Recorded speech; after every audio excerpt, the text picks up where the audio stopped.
조드레박 신부의 영적 일기. 말씀을 듣는 기쁜 날에 한 젊은 여인이 쌍둥이를 낳고 산후가 좋지 못해 병들어 눕게 되었습니다. 여러 날이 지나도 좀처럼 회복되지 못하고 병은 점점 심해져 육체적인 고통과 함께 정신적으로도 많은 외로움을 느끼며 산후 우울증까지 얻게 되었습니다. 그러던 중 성탄절 밤을 맞이하게 된 것입니다. 예전에는 성탄 밤미사가 끝나면 신자 가정을 방문하여 성탄 캐롤송을 불러주곤 했습니다. 그래서 젊은 여인은 멀리서 들려오는 성탄 찬송 소리를 들으면서 이상하게 마음의 평화를 느끼게 되었고, 또 자기 집에 와서 찬송을 불러주었으면 좋겠다는 마음으로 기다리게 되었습니다. 마침 자기 집 옆에 사는 신자 집 앞에까지 와서 성탄 캐롤을 부르게 되었습니다. 병든 그 젊은 여인은 신자들이 자기 집 앞에 와서도 성탄 캐롤을 불러주고 자기를 위해서 기도해 주기를 기다리고 있었습니다. 그러나 이러한 사실을 전혀 모르는 신자들은 그 병든 젊은 여인의 집을 지나쳐버리고 말았습니다. 날이 새도록 막연하게나마 기다리던 그 여인은 말할 수 없는 섭섭함을 느끼면서 새벽을 보내고 날이 밝았습니다. 아침 밥상을 받고 억지로 힘들게 식사를 하던 중 그 병든 젊은 여인은 세상을 떠났습니다. 이 이야기를 듣고 가슴이 아려오지만 성가 479번 기쁜 날을 묵상합니다. 주의 말씀 받은 그날 기쁘고도 복되어라. 기쁜 이 맘 못 이겨서 온 세상에 전하노라. 기쁜 날, 기쁜 날, 주 나의 죄 다 씻은 날. 아멘. 성경을 보면 세례자 요한은 당시 유다인들이라면 누구나 잘 알고 있는 예언자였습니다. 마테오 복음을 보면 세례자 요한은 그분의 신발을 들고 다닐 자격조차 없다 라고 고백하신 분으로, 그리고 루카 복음은 세례자 요한을 그분의 신발끈을 풀어드릴 자격조차 없다 라고 고백하신 분으로 전하고 있습니다. 그리고 요한복음에서는 세례자 요한은 스스로 예수님을 증언하여 외쳤습니다. 나는 물로 세례를 준다. 그런데 너희 가운데에는 너희가 모르는 분이 서 계신다. 내 뒤에 오시는 분이신데 나는 그분의 신발끈을 풀어드리기에도 합당하지 않다.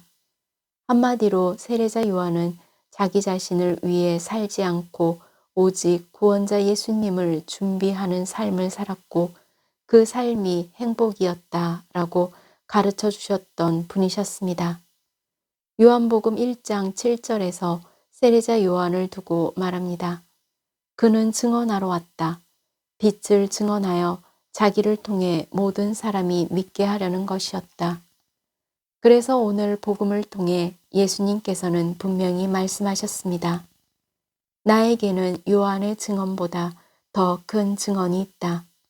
아버지께서 나에게 완수하도록 맡기신 일들이다. 그래서 내가 하고 있는 일들이 나를 위하여 증언한다. 아버지께서는 나를 보내셨다는 것이다. 이처럼 예수님께서는 아기의 모습으로 이 세상에 오시어 세상을 구원하신 하느님의 외아드님이시라는 사실입니다. 그러기에 저희는 이 사실을 증언해야 합니다. 혹시 저희의 증언을 아무도 믿지 않는다고 하더라도 예수님께서는 당신을 증언하는 저희의 모습 그 자체를 귀하게 여겨주시고 복되게 해주실 것임을 믿습니다. 아멘. 사랑하는 고운님들, 언젠가 나이가 드신 어르신께서 괴로워하시면서 이런 고백을 하셨습니다. 오랫동안 성당의 미사를 참례하면서도 말씀을 들어본 적이 없었다고 하셨습니다.